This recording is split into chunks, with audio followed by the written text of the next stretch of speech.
दो बेवकूफ भाई और एक घोड़े की कहानी है। किसी छोटे से गांव में एक बूढ़ा किसान रहता था। उसके दो बेटे थे, रामू और श्यामू। दोनों ही देखने में तो तगड़े थे, लेकिन बुद्धि के मामले में थोड़े कमजोर थे। गांव के लोग उन्हें अक्सर भोले कहकर बुलाते थे। बूढ़े किसान के पास एक बूढ़ा और समझदार घोड़ा था, जिसका नाम उसने हीरा रखा था। हीरा सालों से किसान के साथ खेतों में काम कर रहा था और घर का सदस्य जैसा बन गया था। एक दिन बूढ़ा किसान बीमार पड़ गया। उसकी तबीयत बहुत खराब होने लगी।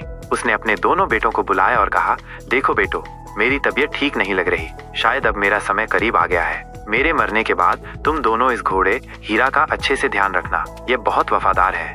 रामू और श्यामू ने अपने पिता की बात सुनी, लेकिन उन्हें हीरा की कीमत तब समझ में आई जब उनके पिता का देहांत हो गया। पिता के जाने के बाद घर की जिम्मेदारी रामू और श्यामू पर आ गई। उन्हें खेती बाड़ी का काम करना था, लेकिन दोनों ही कामचोर और बेवकूफ थे। उन्हें ये भी ठीक से नहीं पता था कि खेत में हल कैसे चलाते हैं।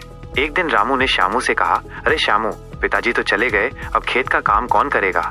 श्यामू ने जवाब दिया, हाँ भाई, ये तो बड़ी मुश्किल है। मुझे तो हल चलाना भी नहीं आता।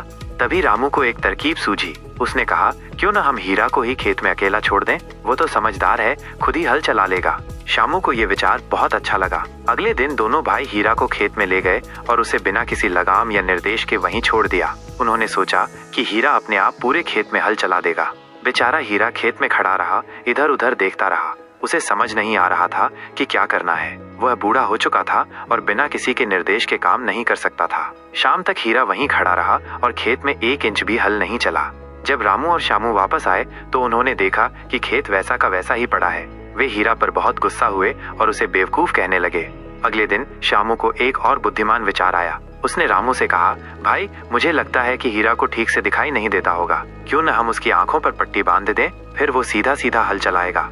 रामू को ये विचार और भी अच्छा लगा। उन्होंने हीरा की आंखों पर पट्टी बांध दी और उसे खेत में छोड़ दिया। अब हीरा और भी बेस्पोमोसनीजे हो गया। वो आंखों पर पट्टी बंधे हुए गोल गोल घूमने लगा और कहीं भी ठीक से हल नहीं चला पाया। शाम को जब दोनों भाई लौटे तो खेत पहले से भी बदतर हालत में था। वे दोनों बहुत निराश हुए और हीरा को नालायक कहने लगे। गांव के एक समझदार बुजुर्ग ने रामू और श्यामू को हीरा के साथ ऐसा बर्ताव करते देखा। उन्होंने दोनों को बुलाया और समझाया, तुम दोनों कितने बेवकूफ हो। हीरा एक जानवर है, वह तुम्हारी तरह सोच नहीं सकता। उसे काम करने के लिए तुम्हारी मदद और मार्गदर्शन की जरूरत है। उसे प्यार से समझाओ और सिखाओ, तभी वो काम करेगा। रामू और श्यामू को अपनी गलती का एहसास हुआ। उन्होंने बुजुर्ग की बात मानी। अगले दिन उन्होंने हीरा की आंखों से पट्टी हटाई और उसे प्यार से सहलाया। उन्होंने बारी बारी से उसे हल चलाना सिखाया। धीरे धीरे हीरा उनकी बात समझने लगा और खेत में ठीक से हल चलाने लगा। इस कहानी से ये सीख मिलती है कि किसी भी काम को करने के लिए समझदारी और मेहनत की जरूरत